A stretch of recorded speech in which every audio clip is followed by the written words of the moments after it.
P और Q partners हैं in the ratio 5:3। उन्होंने आर को 1/8 शेयर के लिए नया पार्टनर बनाया और आर को जो है मिनिमम प्रॉफिट ऑफ ₹75,000 की गारंटी दी गई है।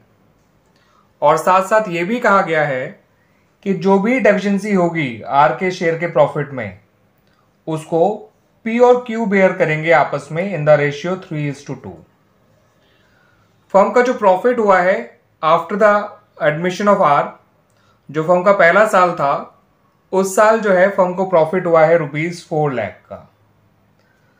ठीक है बच्चों, आपसे कहा गया है कि इतनी इंफॉर्मेशन के बेसिस पे profit and loss appropriation account बनाकर दिखाइए। तो बच्चों ये profit and loss appropriation account कैसे बनेगा, आइए देख लीजिए इसको। सबसे पहले जो नेट प्रॉफिट है उसको लिखिए क्रेडिट साइड में of profit and loss appropriation account.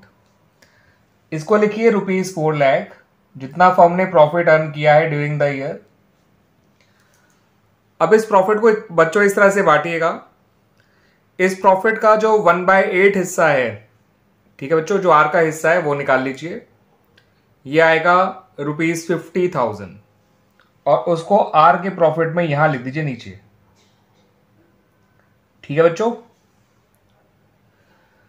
अब 4 लाख में से इस 50,000 को माइनस करिए, बचेगा 3,50,000। उसको पी और क्यू में डिस्ट्रीब्यूट कर दीजिए उनके आपस के प्रॉफिट शेयरिंग रेशियो में, जो कि 5:3 है। तो ऐसा करने से पी के हिस्से का प्रॉफिट आएगा 2,18,750। इसको भी अंदर ही लिखिएगा भी पी में। और क्यू के हिस्से का प्रॉफिट आएगा 1,31,250। ठीक है बच्चों, अब आप चेक करिए आर के हिस्से का जो मिनिमम प्रॉफिट था वो गारंटी किया गया था ₹75,000, मगर उसके हिस्से का एक्चुअल प्रॉफिट आया केवल ₹50,000।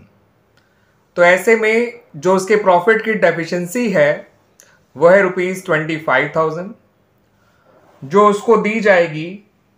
तो यहां पर ₹25,000 ऐड कर दीजिए।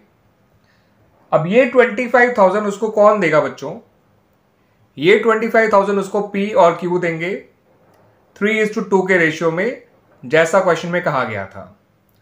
तो 25,000 का 3/5 निकालेंगे तो वो आएगा 15,000। ये माइनस कर देंगे from P share of profit, और इसी 25,000 का आप 2/5 निकालिए, वो आएगा ₹10,000। उसको माइनस कर दीजिए from Q share of profit.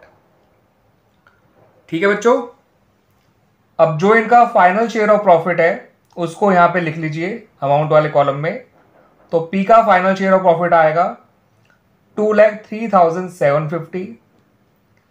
Q का फाइनल शेयर ऑफ प्रॉफिट आएगा 1,21,250 और आर का फाइनल शेयर ऑफ प्रॉफिट आएगा ₹75,000। ठीक है बच्चों, इस तरह से हमारा ये profit and loss appropriation account बन जाता है। टोटल दो तरफ लिख दीजिएगा ₹4 लाख।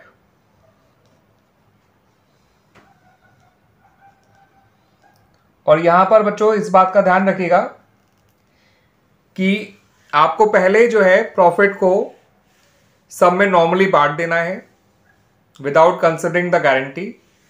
अब इन तीनों का प्रॉफिट शेयरिंग रेशियो इकट्ठा नहीं दे रखा था, तो मैंने क्या करा बच्चों कि ₹4 लाख में से पहले 1/8 निकाल लिया उसका, यानी आर का प्रॉफिट जो कि आया 50,000, और इस 50,000 को 4 लाख में से सब्ट्रैक्ट करके जो बचा 3,50,000 उसको मैंने 5:3 के रेशियो में पी और क्यू को बांट दिया।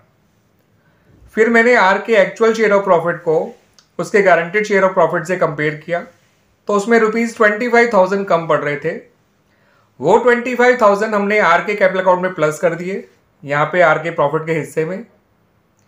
ठीक है बच्चों, और इस अमाउंट को हमने पी और क्यू से ले लिया 3:2 के रेशियो में। तो पी का जो एक्चुअल प्रॉफिट आया था उसमें से 15,000 कम किया, क्यू का जो एक्चुअल प्रॉफिट आया था उसमें 10,000 रुपये कम किया। ठीक है बच्चों, तो इस तरह से इनके फाइनल शेयर ऑफ प्रॉफिट आ गए जो आप देख रहे हैं बच्चों, और यही हमारा आंसर है। उम्मीद करता हूं बच्चों कि आपको ये सॉल्यूशन समझ में आ गया होगा, आसानी से समझ में आ गया होगा।